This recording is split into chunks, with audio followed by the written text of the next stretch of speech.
See you in the garden. So hi guys, back for another short-ish video.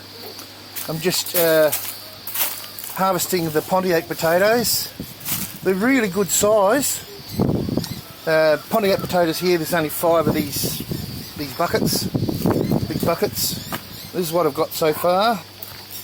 Really good size, but they've got potato scab. But they're still edible, just need to be peeled properly. Not a problem, but I won't be able to grow potatoes in here unless I change the medium, which I'm going to do anyway. Over here we have the Kennebecs, which I'll pull out today as well, and I'll show you what I'm doing with the other, with all this medium here, because I need to change it.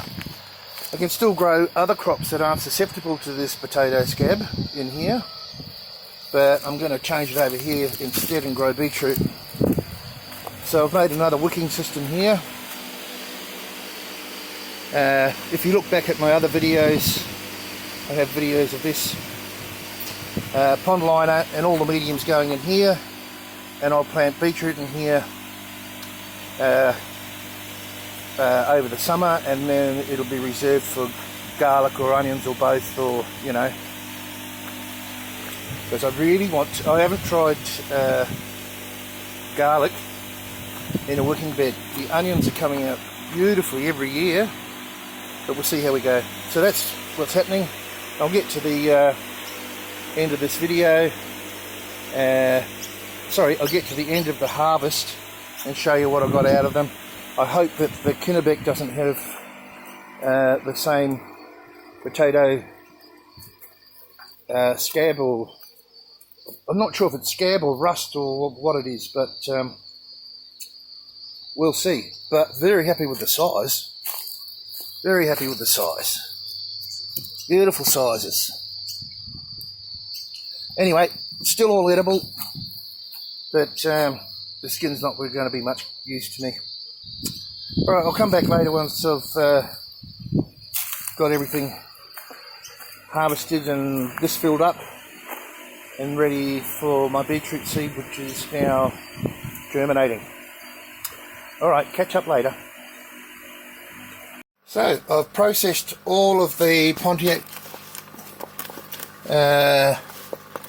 potatoes that had what do you call that again? It's going to take a bit more time. Just making sure they're not sticking together. Process them into chips. They had the potato scab on them. There are other names for it. Don't ask me the scientific name, please. But they've all been processed into chips, peeled and processed. There's another lot over here. Let me just show you quickly.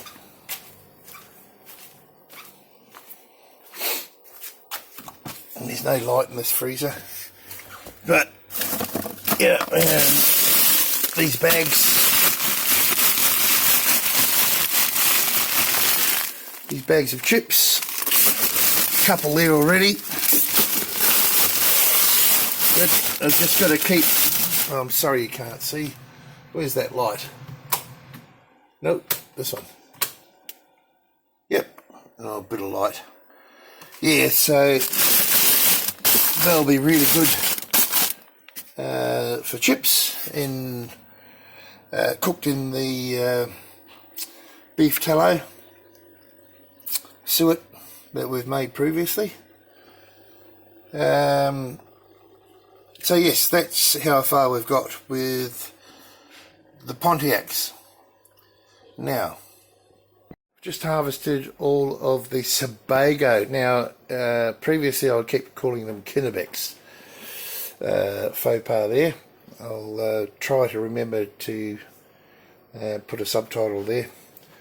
But I still have 1 or 2 so far that have the same problem. Now, I think what I'm doing is leaving them too long. These potatoes were full of little ants, and it's a painful job to harvest them out of the containers that you've seen earlier in the video, because they bite like heck, and I don't like wearing many clothes, especially when it's hot, and they bite me all over. So I'm forever trying to brush them off me and put up with it's not painful, but it's enough to get your attention, trust me. And it's like you come up in little flea bites, but they're not itchy, they're painful. Anyway, so what I'm doing is getting sorting seed potato here. These are yet to be sorted. Getting these ones separated, making sure that all the seed here is nice and clean. Obviously I've lost the seed for my Pontiacs, which is very disappointing, but the Sebago here will live on. And these new potatoes, I guess you could call them, and these ones are eating potatoes. So we'll get all these processed. A lot of them will go to chips as well, simply because we like chips and we have tallow, or tallow. So what I'm doing basically is just brushing them with a horsehair brush. Well, I don't even know if it's horsehair. I don't think it is actually. But this brush, brushing them off and sorting them so I can see what's going on. I've only picked these today, finished an hour before dusk, I suppose, which here is about 7 PM at this time of year. Brushing them off and sorting them so I can see what's going on. There's another one with the problem. So it may be that I'm just leaving them too long and there's lots of ants, and there have been some that I've pulled out that had worms inside them too. So that's it thus far. I'll show you where everything went from the buckets, I'll call them buckets, into the wicking bed when it's light, because it's quite late now. All right, back later.